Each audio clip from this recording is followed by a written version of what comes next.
They say the loudest sound in the world is a room full of people laughing at you. I know that sound all too well.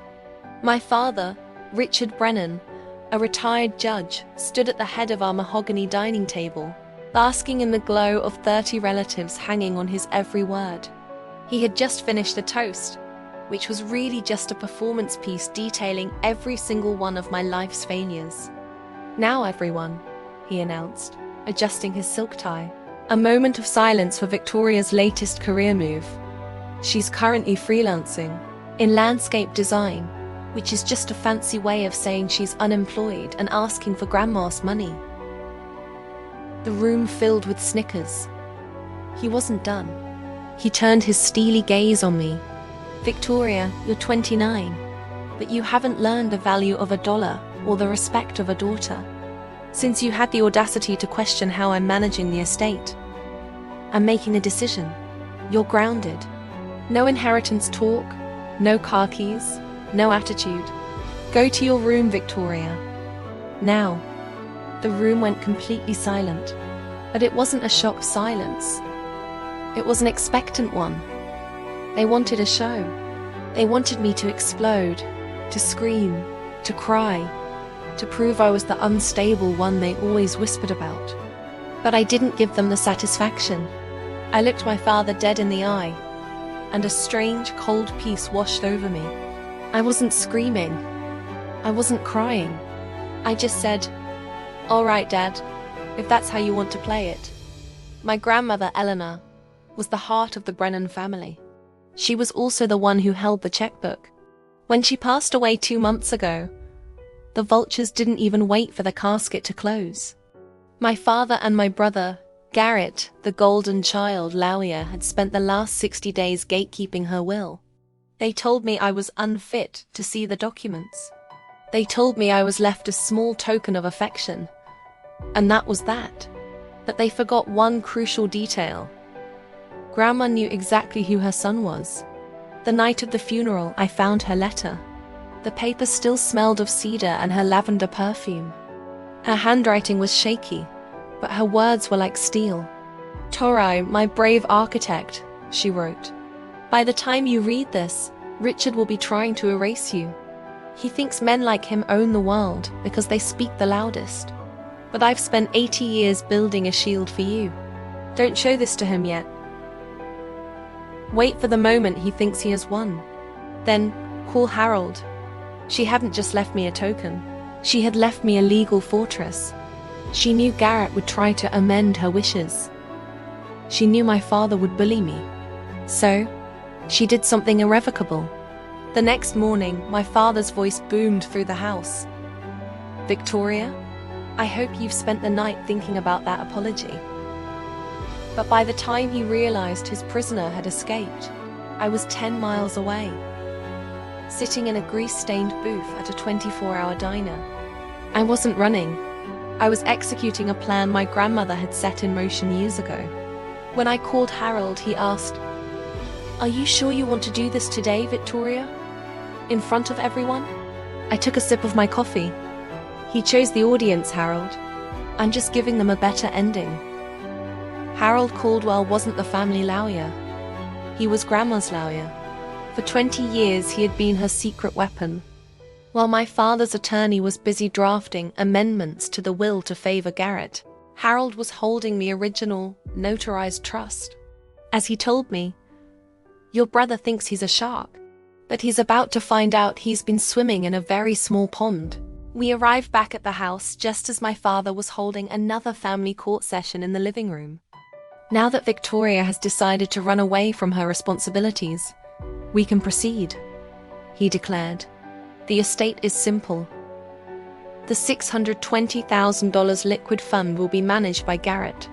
The family home remains under my name, and Victoria, well, she's been gifted $5,000 for educational purposes." I walked in. "Victoria, you were told to stay," he started, his face turning red. Harold stepped forward. "Judge Brennan, I'd be very careful with your next words, especially since you're currently trespassing." My father looked confused. "Harold, You're retired. What is this? Harold smiled thinly. I'm not here as a guest, Richard. I'm here as the executor of the Eleanor Brennan Irrevocable Trust. The document you're holding, it's a draft. This, he said, holding up a thick, bound document, is the reality. What happened next was better than any movie. Harold didn't just read the will. He dismantled their entire world. He revealed that Grandma had moved the house, the very house we were standing in, into a trust 8 years ago. And the sole beneficiary? Me. He then turned to my brother. And as for you, Garrett, drafting a petition to change an irrevocable trust while serving as a legal advisor to the trustee. That's not just unethical, it's a breach of fiduciary duty. I've already sent the metadata of your drafting sessions to the state bar. Garrett went pale. My father was speechless.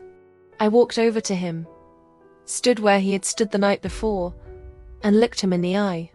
Dad, you grounded me for questioning your management. Now, I'm questioning your residency. You have 30 days to move your things. My lawyer will be in touch. The fallout was swift and spectacular. My father was removed as trustee. Without Grandma's money and protection, Garrett's law firm suddenly realized he was a massive liability. He's now under investigation by the state bar. They tried to use money to chain me to their expectations, but my grandmother had given me the bolt cutters. And the silence? It was finally broken. My mother, who had been a silent observer for 35 years, finally left him. She sent me a letter from her new apartment in the city. Tori, I watched you stand up when I couldn't. Thank you for showing me that the Brennan name isn't a sentence. I'm finally breathing again.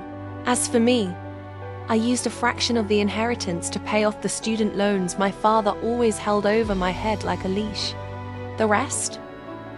I'm using it to build the landscape design firm I was told was a pipe dream. I spent 29 years being quiet at the dinner table. I let them think my silence was weakness. I let them think I was the disappointment. They didn't realize I wasn't just taking their insults. I was taking notes, and I was just waiting for the truth to finally catch up. Thank you so much for watching my story. The moment I said, my lawyer will be in touch, the room erupted. My aunts and uncles, who had been whispering insults just minutes before, were now trying to grab my arm. Their faces a mask of fake concern and greed. I simply walked past them, leaving them to their chaos. The news of my inheritance spread like wildfire, and so did the truth about my father and brother. The fallout was spectacular. My lawyer presented irrefutable evidence of Richard and Garrett's embezzlement. They were not only disinherited, but also faced serious legal charges. Their assets were frozen, their country club memberships revoked, and their so-called friends vanished overnight. Last I heard, my father was working a low-wage job, a shadow of his former self, while Garrett was still tangled in legal battles.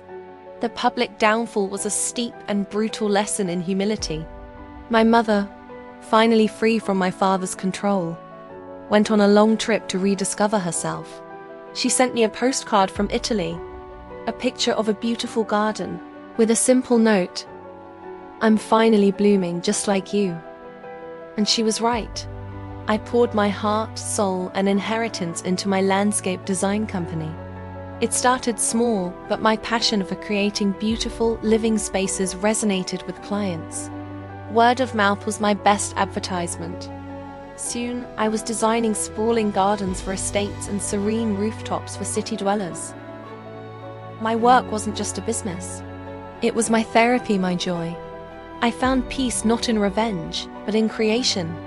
I built a new life, one sapling at a time, surrounded by the beauty I cultivated myself.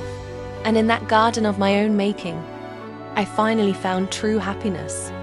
If you've ever felt underestimated, remember that your time will come.